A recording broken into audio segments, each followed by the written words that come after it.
Chers habitantes et habitants de Cabriès-Calas, je suis heureuse aujourd'hui de vous retrouver pour quelques annonces à vous faire, pas toutes très agréables, j'en suis désolée, mais vous le savez, la crise sanitaire que nous traversons est sans conteste majeure dans notre pays depuis maintenant un peu plus d'une année.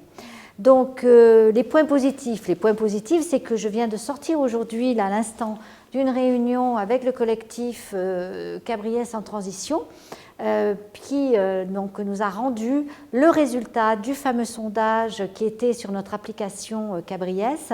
Et donc, vous avez été très nombreux à répondre, puisque vous avez été plus de 1000 personnes à répondre. Donc, on suppose qu'il y a eu une personne par foyer.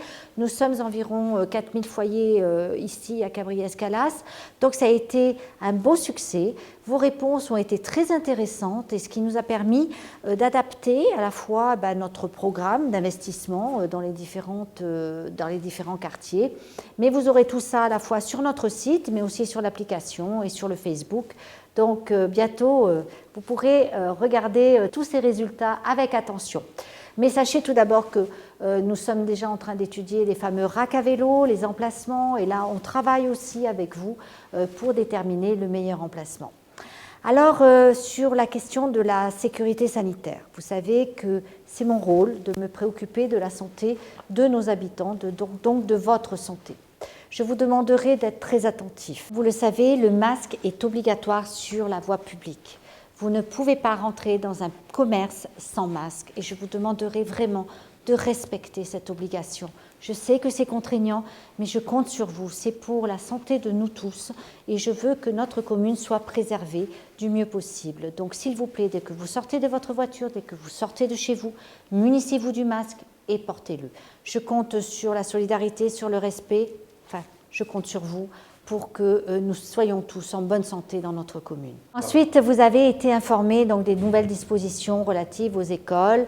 Donc tout est organisé, ça se passe au mieux à la Trébillane et je remercie énormément à la fois donc, les agents des services, mais aussi les professeurs qui continuent à enseigner et aussi donc, mon adjointe qui s'est préoccupée de cette situation dans le week-end dernier. Concernant les aires de jeu, vous avez été nombreux à nous interroger sur l'ouverture ou pas des aires de jeu. Je suis malheureusement contrainte de fermer les aires de jeu. Comme vous le comprendrez, nous ne pouvons pas désinfecter régulièrement les jeux utilisés par les enfants et donc c'est trop dangereux. On ne peut pas tous faire cet effort de confinement, de restrictions d'horaires, de restrictions de kilométriques, de commerces qui sont fermés pour ne pas faire les choses correctement jusqu'au bout. C'est pour ça, chers parents, je vous demande d'être compréhensifs et d'accepter ces fermetures d'espaces de jeu, puisque nous ne pouvons pas faire autrement. Donc jusqu'à la fin du décret, nous serons donc obligés de fermer ces aires de jeu. Le reste des parcs et alentours de la nature resteront ouverts pour que vous puissiez profiter de la nature en toute sécurité. Voilà ce que je voulais vous dire sur cet épisode sanitaire. Je reviendrai vers vous quand nous aurons des nouvelles un peu plus probantes. Ce que je voulais vous dire aussi, c'est que vous savez que nous avons travaillé au niveau environnement sur le dossier de la Farge. Nous voulons être vigilants sur les émissions. Nous ne sommes pas contre l'industrie de la Farge. Nous voulons simplement avoir un contrôle des émissions, de la pollution qu'ils émettent et que ces pollutions soient encadrées par les décrets concernant donc la Farge. Donc ce dossier avance correctement. Nous avons eu l'écoute à la fois de la préfecture mais aussi de la présidente de la métropole et des dispositifs vont être mis en place dans les semaines à venir. Donc je trouve qu'il est intéressant de travailler avec les maires du territoire. Vous voyez que quand on est soudés, nous arrivons donc à obtenir des effets positifs pour le bien-être de notre population et je m'en réjouis. Une dernière information, c'est que le plan de prévention des risques inondations donc, sera sur notre site à partir de lundi prochain. C'est très intéressant, vérifiez-le. Nous n'avons pas encore la date sûre de la réunion publique qui se fera par visio, comme vous en doutez.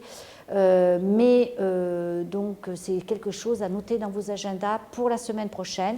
Pour la semaine prochaine aussi, nous aurons le fameux conseil municipal avec le budget. Je suis également très heureuse de vous annoncer que ce soir, donc jeudi soir, nous aurons le plaisir d'accueillir ici à Cabriès le conseil de territoire du Pays d'Aix qui vient enfin se réunir chez nous. Cela ne s'était pas produit depuis au moins bien plus de 10 ans.